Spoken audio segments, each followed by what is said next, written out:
Transitioning out of the military, it's difficult. Just about everything around you changes. I would get phone calls that brothers were dying, some of them to suicide.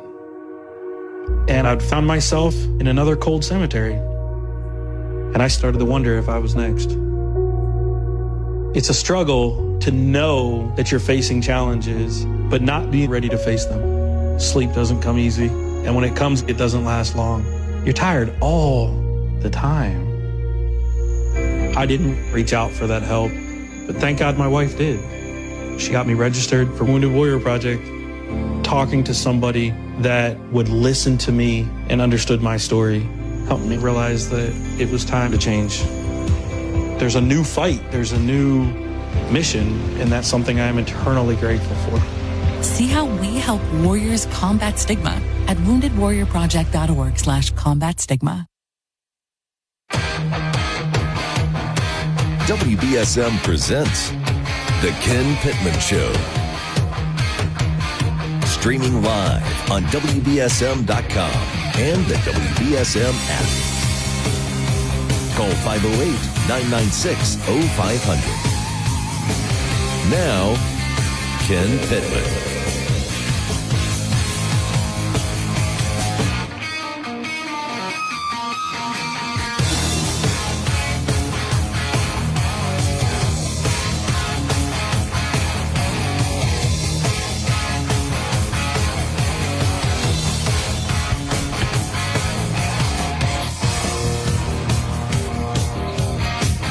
Good morning. Great to have you with us. This is Ken. Well, a lot to talk about today. So the U.S. and Israeli intelligence communities are bracing for what they believe is an imminent attack on Israel by Iran, who is admitting that they are plotting a limited attack to respond to the airstrike that killed one of the commanders a couple of weeks back in Syria, and a number of other people as well. So, that could be a big event, depending. It also could be a flop for Iran if they launch drones and missiles and these things are knocked out of the ground, knocked to the ground harmlessly. That wouldn't be a good look for them. So I think now that they're aware that they're bracing for something like that, we'll see. Of course, Iran would not have the ability to do these things if Joe Biden had not granted them the money that was sanctioned, billions and billions of dollars that was sanctioned because of their behavior. Their sponsoring of terrorism, they're kidnapping the Americans. They continue to surge toward a nuclear weapon. And I think Biden and Obama, I honestly feel like they just wanted to make it look like they did what they could. And by the time they get this thing up and running, we'll be out of office. They can't blame us. But they've given them the ability to speed toward it, and they've also given the ability to fund and finance a lot of bad actors out there who are Hezbollah, Hamas, the Houthi rebels, and others. And they also have many, many, many operatives who have crossed the border since Joe Biden implied that he was granting amnesty, and all these caravans of hordes, tens of thousands at a time, crossing the border.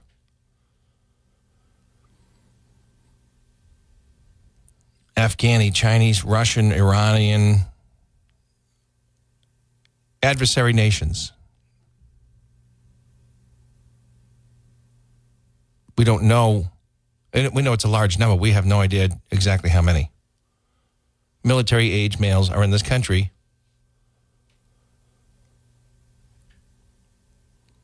When the candidate for president back in 2020, Joe Biden, suggested if you can get here, I'm going to give you amnesty. You'll get citizenship. Boy, that was an exodus.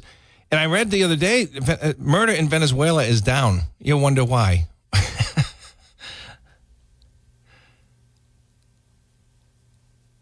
Maybe they're not there anymore doing these things, a lot of these bad actors. So, the Biden foreign policy, the Biden immigration policy, he promises now he's going to do something. He's going to, maybe I can do something. So as we get toward the elections, he sees the deficit with American voters on certain things. He's going to just patch it up and pretend he's going to fix it. I don't think Americans are going to trust him with the issue myself. And so now the Democrats are banking on the abortion issue, pointing in particular to the state of Arizona.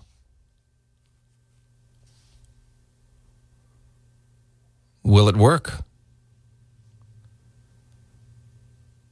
Giggles was down there the other day talking about it. We'll play some clips of that. Vice President, the capable Vice President. The media tried to make a big thing out of Donald Trump buying everybody shakes and chicken sandwiches at Chick-fil-A down in Georgia. Kind of backfired on them, it looks like, on the media. I'm going to talk about this NPR editor who lays out how much NPR was trying to help Joe Biden cross the line. This is a public radio network that should not be getting involved in helping you to decide who should be president. They should just be reporting the news. They should be fair. They should be unbiased. But that is not the case, and I think it's got to end. The biased media is not reporting that freedom of the press was to help Americans maintain truth. That's why it's the First Amendment. That's why it's protected, the free press. If a corporation has a political bias, whether it be conservative, liberal, or otherwise, should they be able to threaten their reporters that they won't have a job unless they do it this way, write it this way, slant it this way? Is that a free press? That's not worth protecting. 508-996-0500. You're listening to the Ken Pittman Show. What else we got here? Well, the New England Patriots draft will be next week on, the 25th, so 2 weeks from now. Kind of excited about that. I am in the minority. As some of you know, I don't want them to hold that third pick. I want them to drop down, get additional picks, because there's so much help that's needed here. And lastly, I think we'll talk about the governor has plans to spread all of these crowds of illegal immigrants who came to Massachusetts, the sanctuary state. She wants to spread them around to each community in Massachusetts. Yours is included. 508-996-0500. You're on the air. Good morning. Good morning, Ken. How are you today? Hey, Tom. Good. How are you? Are you? When's your gig over in Plymouth? May 17. May 17. All right. I just wrote it down. We may have a very special guest. I'll announce it if we are able to do that. But I already asked if it was Eddie Van Halen, but you said no. That's not going to happen anytime soon. Anytime soon, ever soon. I just wanted to address with you early on. I don't know if you saw yesterday or heard about it. Definitely was not on the mainstream news anywhere. It was only on Fox. That Trump had a live press briefing at Mar-a-Lago yesterday with Mike Johnson. And it's worth looking up for anyone that wants to see the difference between this also, by the way, happened a half an hour after after Biden did a Zoom-in meeting, where he obviously there's no one there to ask him questions in a Zoom meeting. But Trump took questions for a half an hour from the press, just pulled straight out whatever they wanted to ask. He didn't stop anyone. And, Mike Johnson was there to talk about the fact that this illegal immigration is leading towards a voter problem in the next election in November, which is sort of explained. If they can get a driver's license in a particular state, then they, at the same time they're getting a driver's license, you just check the box that you're eligible to vote, and now you're on the voter rolls. And there's no verification at the point of voting.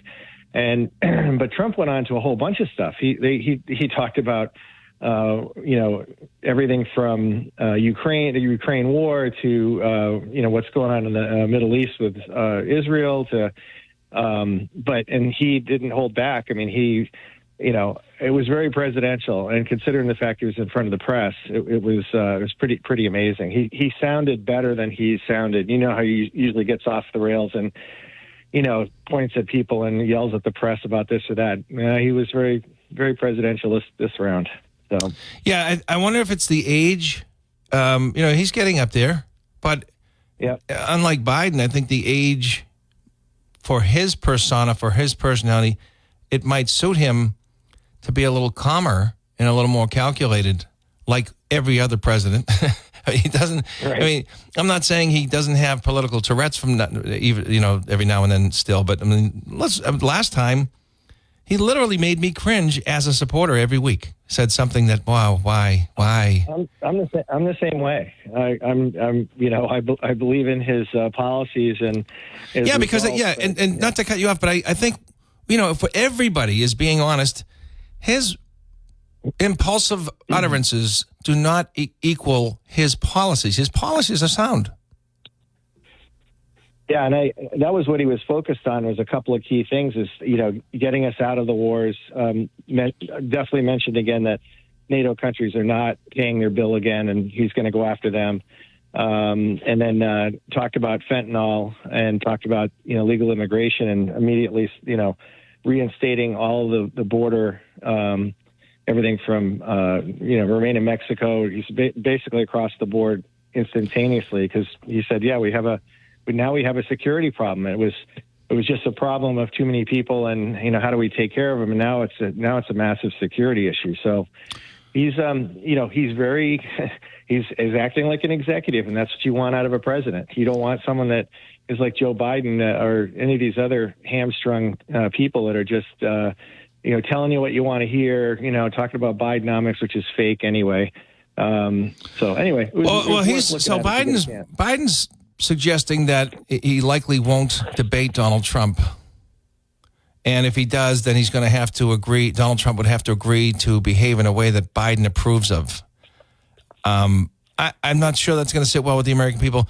If I were Donald Trump, I would say, we're going to debate, and, you're going to answer to your record, and we're going to make sure you don't have, any outside devices influencing your ability to think on your own. I'd turn it on him, because the cognitive ability of the president is a big concern for more Americans than ever. And, he's not going to be able to, with this, with this sanitized media that just cooperates with Joe Biden, he's not going to be able to say he hit the debt really hard. No, the bill that was passed before he was the president compelled this money to be returned. And that's why the debt was hit hard. The jobs that he, quote, created, unquote, when he came into office. No, that's not what happened. People were returning from the shutdown, the pandemic shutdown. You taking credit for that is just ridiculous. It would be just as ridiculous if I did that. People just coming back to work. You didn't create anything. It's like the cost of living has gone up in the last 2 years in the range around 40%. And when you have a reduction in inflation at 2%, you say, hey, we're back. And it's like, no, you got 38% more to go before you say we're back. Yeah, I mean, you may have gotten a slight raise, and people have gotten a little bit higher wages, but it has not kept up with inflation. So you're actually making more effectively. You're making less than you did in 2020 because everything costs so much more. Your dollar's not going as far. It's that problem is the distance between the devaluing of the dollar and your wages. That's slowing down. It hasn't reversed. He's saying he did a great job, knocking down inflation. It was up to what, 9%? Now it's down to 3%. So it's still separating by 3% in the last month. That's still going in the wrong direction. I don't know why anybody would be proud of that. Yeah, 3% up is 3% up. I'll leave you with this. I just was looking at a news story this morning because I jump into different places. So San Diego, they were talking about that 36% of the people that live in San Diego, because of the last 2 years of inflation, are basically underwater between their wages and the cost of living and housing. And they're talking about a massive migration of, we'll keep using the word migration because Americans are going to be migrating too. They're going to be leaving San Diego because they can't, it's not sustainable for them to stay. One of the most preferred cities in America to live. Oh, it's beautiful. It's amazing. But economically, aesthetically, the weather, I mean, there was so many reasons to want to live there, and it's become intolerable for so many because of the political climate, because of the progressive politics that just throw as much money at everything except toward you, allowing you to save and allowing you to do things that you want to do with your money. They keep taking more and more. Well, my wife and I last time we were there, we got caught in a rainstorm while we were in the Balboa Park Zoo, which is a really beautiful big zoo. So we ran under this covered area, and while it was downpouring, and we're like, oh, this is great. We're going to stay dry. I turned around, there's an anaconda in a cage, and I'm like, I'm going to go get wet. Was that the famous San Diego Zoo or a different one? Yes, Balboa Park Zoo is That's what it specifically it's called? Okay, yeah, I heard that's one of the best zoos in the world, actually. Oh, it's amazing. And, the problem is with the, with some of the, like the bears and the orangutans, they flip you off and stuff because they've learned over the years how to do that. But I think that's kind of insulting that a primate under my class is flipping me off. But, oh, well, that's the way it goes. I've been a big fan of the orangutan since Every Which Way But Loose. Oh, yeah, definitely. Clint Eastwood's movie. By the way, Clint Eastwood, how about that? He's starring in a movie next year. He'll be 94. I can't imagine what the theme of the movie is going to be, though. But he's so cool. He can star in a movie at 94. Nobody else in the world could do that. I know. Tom, thanks for the call. Sir. Well, listen, you have a great day. You bet. 508-996-0500. You're listening to the Ken Pittman Show. Let's take a quick break. We'll come back in a moment with your calls, and we'll have some fun. Ryan's on his way in. We'll see what he has to say about this whole women's basketball. Caitlin Clark, expected to be the first player taken in the draft. I think teams are going to take her, even if they didn't feel she was the very best player. She's certainly going to be the biggest revenue producer with all the merchandise that will be sold wherever she goes. The next disaster is coming. The time to get ready is now. Make a plan. Identify meetup locations and people you'll need to contact. Put your contact list in your wallet, on your phone, and somewhere visible in your home. Build a kit. Store enough food and water for 3 days. Don't forget your pets. And consider buying a pre-made kit. Keep at least 7 days of medication on hand. Work with your pharmacist and insurance company to secure the extra doses. Make copies of important documents. Keep them on your phone, in the cloud, or on a USB stick. Stay informed. Learn about local hazards. Take courses in CPR and first aid. And sign up for local alert systems. An early warning can give you the time you need to prepare for a fast-moving disaster. Be ready. Learn more at americares.org/sendusin.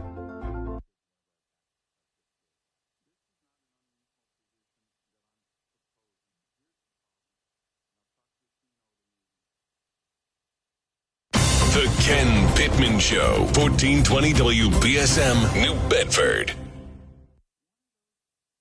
508-996-0500. All right, so with 2 weeks to go, the New England Patriots go into the draft. We don't know anything about the style, the thinking of this particular brain trust of the New England Patriots. Is it going to be the early 90s Rod Rust, Dick McPherson kind of New England Patriots? Or have the New England Patriots organization learned their lessons through the success found with Tom Brady and Bill Belichick? It is anybody's guessing game. It is not an easy thing to do to maintain a good team in any league. All the leagues are designed to help the teams that perform poorly to do better the next year with higher draft picks than the more successful teams. That's just the way it is, and I think it's fair. It keeps cities interested. It keeps the revenues going in all the cities. If there's hope that they can compete, I think that having the number 3 choice in each of the next rounds, or just about the third pick, Washington and the Washington football team and the New England Patriots finished dead even. There was a slight evaluation where they decided that Washington had just about an easier schedule by a hair than the New England Patriots. So they actually are they're second in the draft in the first round. But to make it up, because it wasn't much of a difference, New England will pick before them in the next round. It's weird.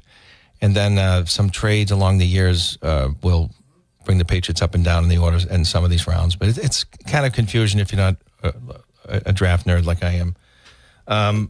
But I look at this draft, and I am excited about the ability to really rebuild fast. This was a good year to suck if you had to suck in any one particular year, because it's so, in my opinion, this is the best draft in the last 25 years, especially for what New England needs. They need a quarterback, they need receivers, they need offensive tackles, edge rushers. There's plenty of everything in this draft, like really quality. So they can turn around. We're going to get into that a little bit later on. Maura Healey is the governor of Massachusetts, obviously, and she has done everything she can to make it as easy for illegal immigrants, once they're here, to enjoy Massachusetts. They're getting $64 a day per person for food, whether it's they can do it. They can get catered food sent to a nice hotel room that they're sitting in. And God forbid there's ever a natural disaster here. I think we touched on this last week. A lot of the hotels are filled with so many illegal immigrants, there's not a lot of room. And nobody's putting a cap on this. This is what I wanted to talk about too. Where is the cap? Nobody should be seeing this as an opportunity. These multi-billion-dollar hotel chains, are they really sticking it to the taxpayer? There should be a cap on this. This is not like a commercial venture where there's a big convention in town, so we can spike the cost of the rooms, because where else are they going to go? No, this is a national problem, this isn't a cash windfall to any particular city, because a lot of Americans are coming in, or a lot of invited guests from around the world are coming in to fill the hotel rooms. These are shelters now. These are shelters, and a lot of them are filled with crime and drugs and all kinds of problems. And so nobody should be spiking the rooms, the cost of a room, and charging the taxpayers for this. Where's the protection? Where's anybody standing up for the taxpayer? I haven't heard one politician in Massachusetts talk about this.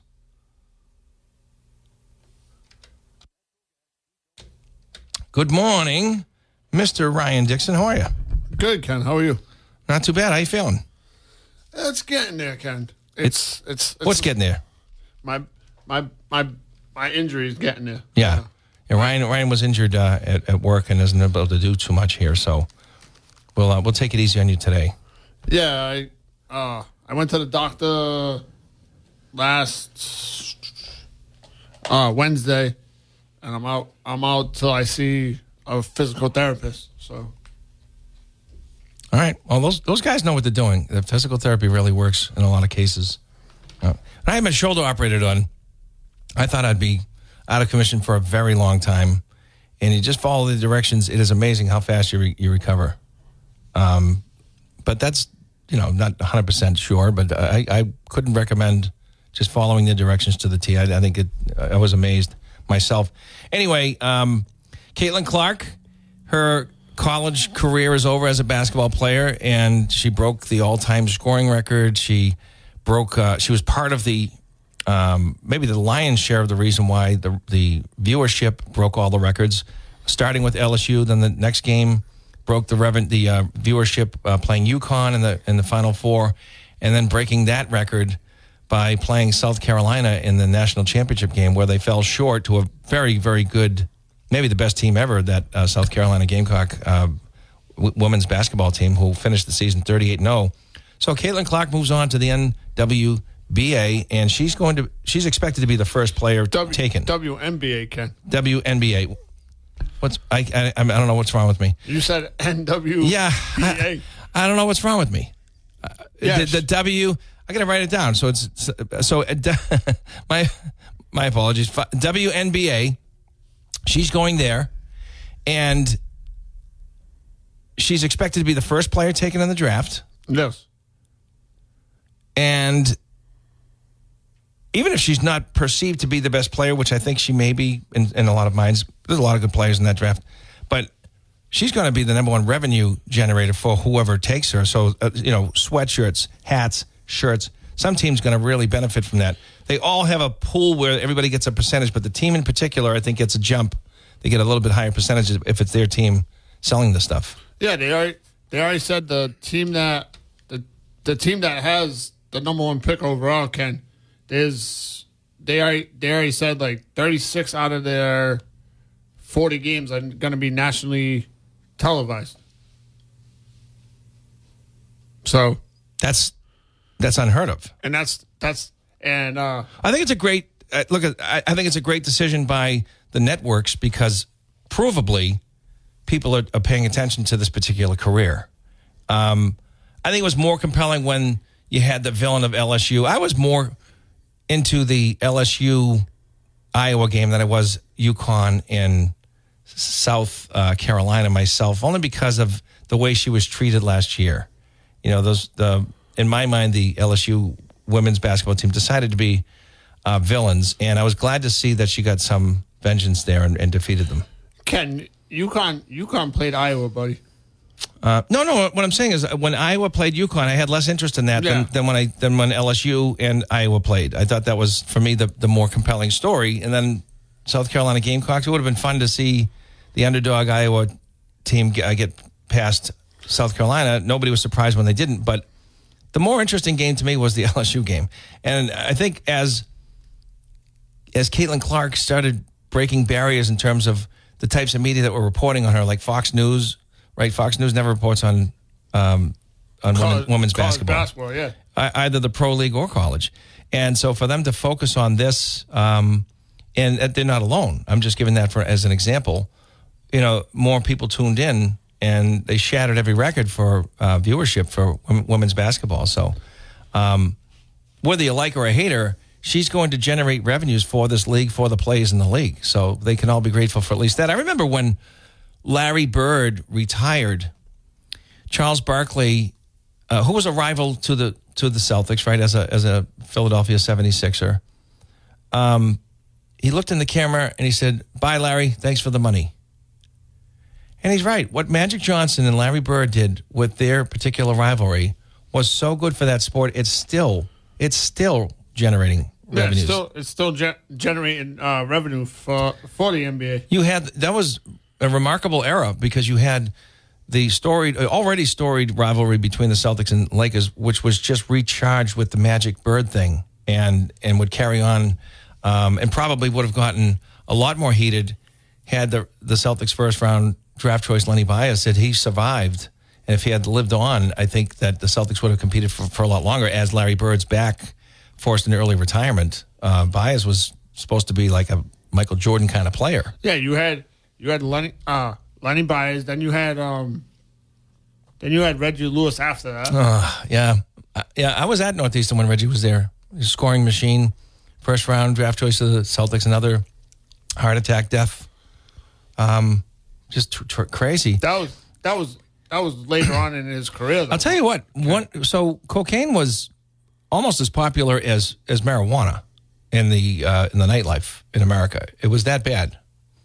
And I really think Lenny Bias's death saved a lot of lives. I know so many people who talk about this, they just said, boom, I'm out. Because it wasn't like it was just drug addicts doing cocaine. You're talking about successful bankers, doctors, athletes. Everybody was doing cocaine. This really made people think differently about it, this death of Lenny Bias, who, boy, the world was his oyster. First round draft choice of the Celtics, all the endorsements, all of the stardom, celebrity he was about to enjoy cut from underneath him because of recreational use of a drug. And that really, I think, helped people to walk away from cocaine as the cautionary tale And it came at the right time because there was no sign it was going to slow down. It's not over, but cocaine is not really the preferred drug that it was in the 80s. Today, there's so many more options and whatever. But we're getting back to Caitlin Clark. So she is expected to be the first player taken. Who's the top pick? Who has the top pick in the draft? Indiana Fever. Okay, and where is Caitlin Clark from? She's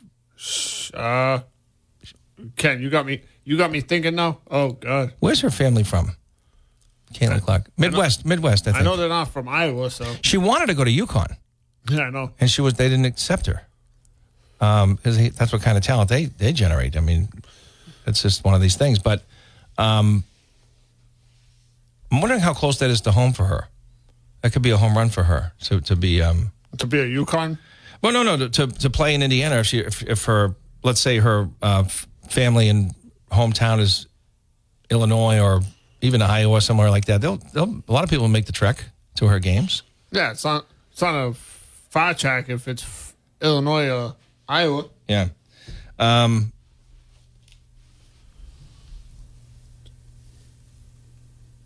just trying to look it up here at hometown. Ken, did you see the viewership between the West Des Moines, Iowa? She's from, so she's not too far. You get Illinois in between Indiana and Iowa, so that's pretty close for a fan base to come over. What were we saying? Did you see the viewership between the two national championship games? It went from 12 to 14 to 16, didn't it? Million? For what? Which one? The viewership. So LSU broke the single record for television. They believed there was like 12.3 million viewers, and then it went to 14 against UConn, and I think 16 against South Carolina. 16 million. The last number I saw between Iowa and South Carolina was like 18 million. I think. Is it 18? And the guys' game only got like 13. No, they did better than the men's for the first time, which that's just stunning. Purdue against UConn. The men's game was over at halftime. Yeah, well, they won by 15. UConn was pretty solid. They were much better athletes. Yeah, I think. but you can't have Purdue. You can't rely on Zach Edey to carry you. He had 37 points. The rest of the team only had 23. He gets molested by the shorter players who can come up and stop him from handling the ball. He's got to really work on that if he wants to be an NFL, an NBA, elite player. He's going to really have to work on that. And that's always been a problem for taller players, but he's exceptionally weak in that area. Anyway, so Joe Biden is taking, for some reason, he feels it's wise to take credit for inflation slowing down. Inflation is his fault in the first place. He came in and just went nuts.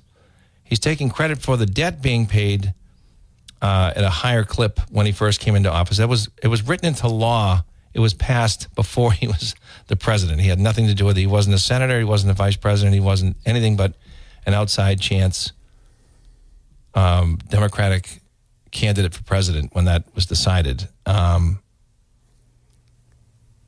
of course, the reckless policies that began with Obama, interrupted by Trump, now reinstated with Biden, helping Iran get all these sanctioned dollars, despite their mischievous, sinister plans.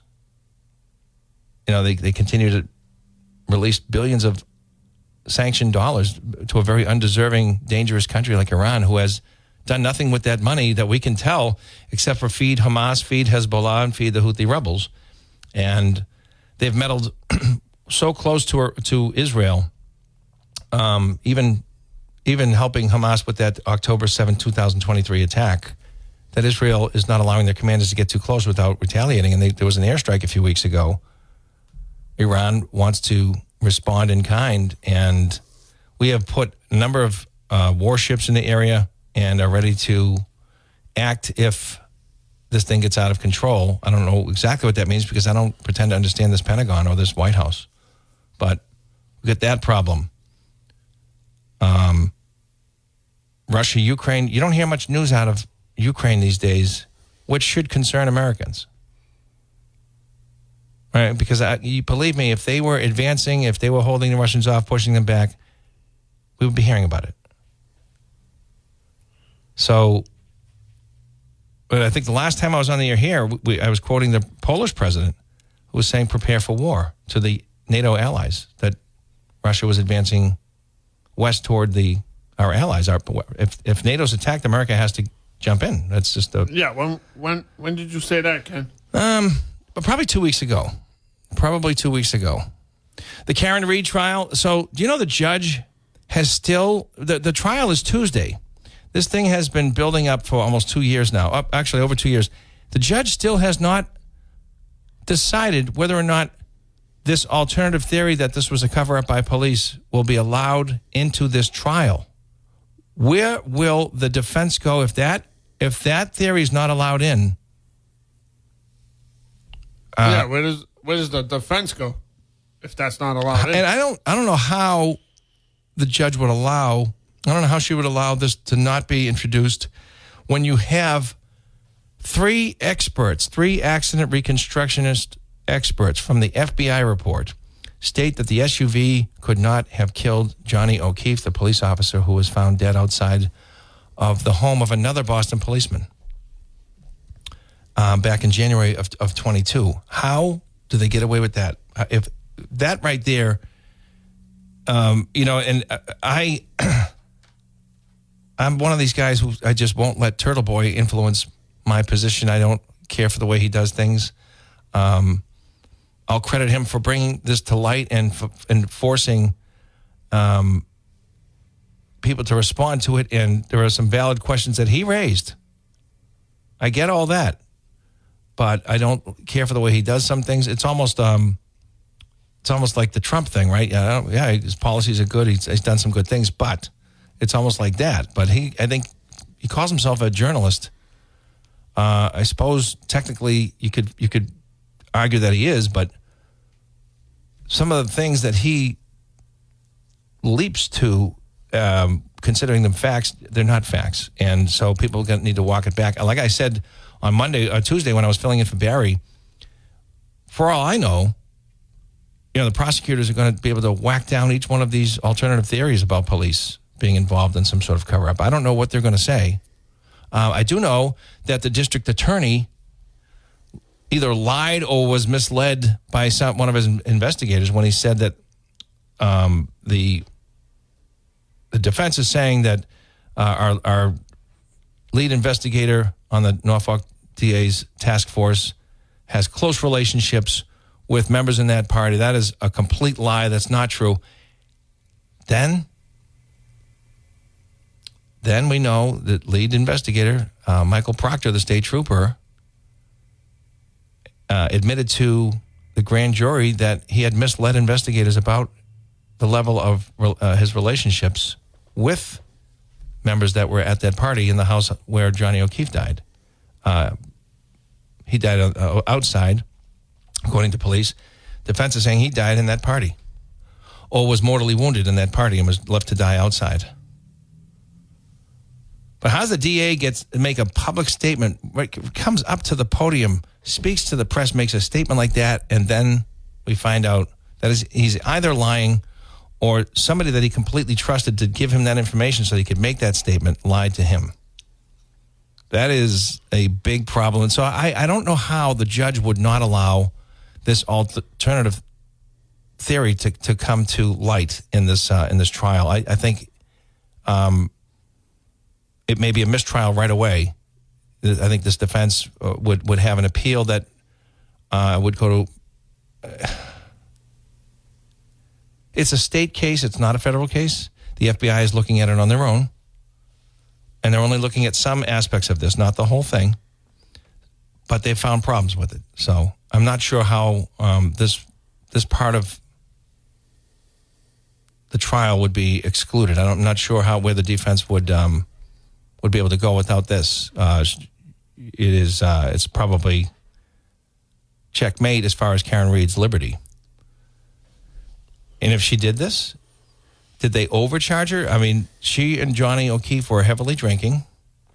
She shouldn't have been behind the wheel. That's clear. But if they had gotten into an argument, did she intentionally kill him? Because they're calling it murder 2. I think they've upped the charges. Yeah, didn't they charge her with vehicle homicide? Vehicular homicide, now murder. I think it's murder 2 now, though. So Yeah, I think it is moved that up, yeah. is that an overreach? Because I think proving that makes it more difficult for the prosecution. Murder 2? And one of the things that we learned recently is the authorities have, on Johnny O'Keefe's phone, they have some text messages after she dropped him off and some voice messages between the time when she went with Jennifer McCabe, I think, Jennifer Albert, whoever the girl is that invited them to the party, the sister-in-law of the homeowner, just before dawn, just before the sun started breaking, she called and said, hey, did he sleep over there because he never came home? And this Jennifer said, no, he never came here. And she said, what are you talking about? And so she said, I'm coming over to your house. Let's go see what happened. And they went over to Albert's house where Karen Reed first saw the body on the ground, on the street, just outside, just off of the lawn. Nobody saw the body. That the party broke up at 1:30. Nobody saw this body when it just started dusting the snow. He wasn't buried in snow or anything. So it is a great mystery, but they have audio tape of her screaming into the phone, I blanking hate you, Johnny, and all this stuff. I think the prosecution believes this is going to serve them. And I'm going to tell you, as a married man, if I got in a fight with my wife and I get out of a car to go into a party where who knows who's in there? I think they were at the bar where they saw a good portion of the people that would be showing up. Were there attractive women that she might have been concerned about? I know how women think for the most part, and I wouldn't blame her for. Now she's still inebriated at this point. He doesn't come home. He's not answering his phone, by the way. So she tried dozens of times unsuccessfully to reach him, and he's not answering his phone, and he's not home. So her imagination, I would think, would suggest that he's involved with somebody at the moment and is choosing not to be. Answering his phone, yeah. Yeah. So, yeah, I don't think, those emotions to me speak to a woman who doesn't understand that he's dead or dying on the concrete, that her imagination's got him with a woman somewhere rolling around and she's enraged. That to me might serve the defense when you think about this. I'm not sure that is going to be a plus for the prosecution, because those are the emotions, those are the utterances of somebody who doesn't understand what actually happened. Now, she's also a teacher at Bentley University, so she is a woman of substantial intelligence. Could she have calculated that and been that great of an actress? That's a great presumption, but it's possible. But what I organically, though, if the police think that, see that, look at her temper. What woman would not be enraged if her husband went into a party drunk with other females in that party and not with you, is now unavailable through the wee hours of the night? He just had a fight and is ignoring you, as far as you know. That is going to generate anger. That's going to generate rage. I don't think this helps the prosecution that they're going to introduce this. I think it's a mistake myself. I think the jury, especially when steered toward this kind of thinking by a defense attorney, would see maybe a little bit more sympathetic to the idea that she doesn't understand what happened yet. Right? I mean, if she had been aware that he was killed, even at her own hands, wouldn't that have not caused great grief and instant regret and all this other stuff? I mean, she ran right over to him in his cold, dead body. She began mouth-to-mouth resuscitation and CPR until emergency services arrived and said it was too late.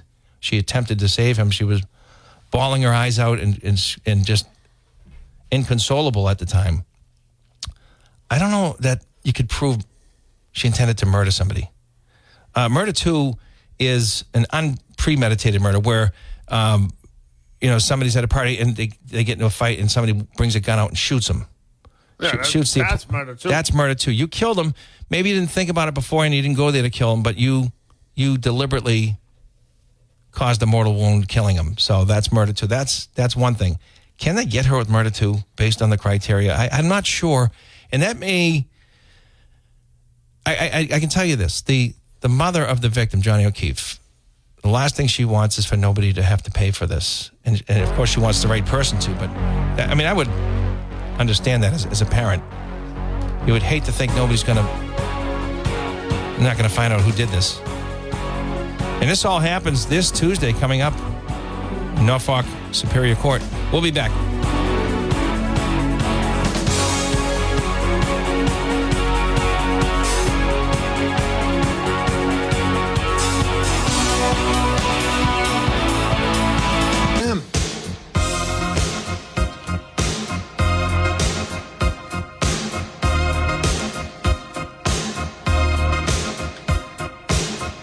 We're going to head over to the newsroom in just a moment, and we'll also talk about this net neutrality. Bigger deal than you think. You're listening to the Ken Pittman Show on AM 1420 WBSM. Just give me something I can use.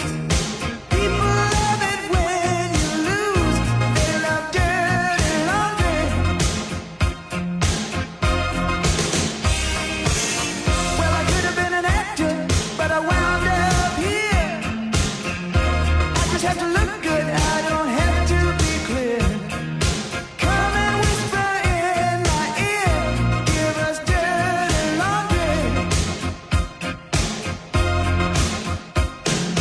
Kick 'em with it up, kick 'em with it down, kick 'em with it up, kick 'em with it down.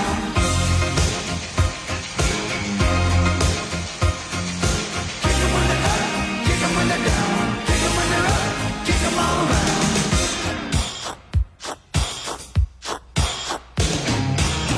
Got the bubble-headed bleach blonde, comes on at 5.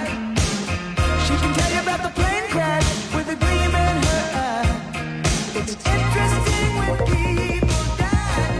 Give us dirty laundry.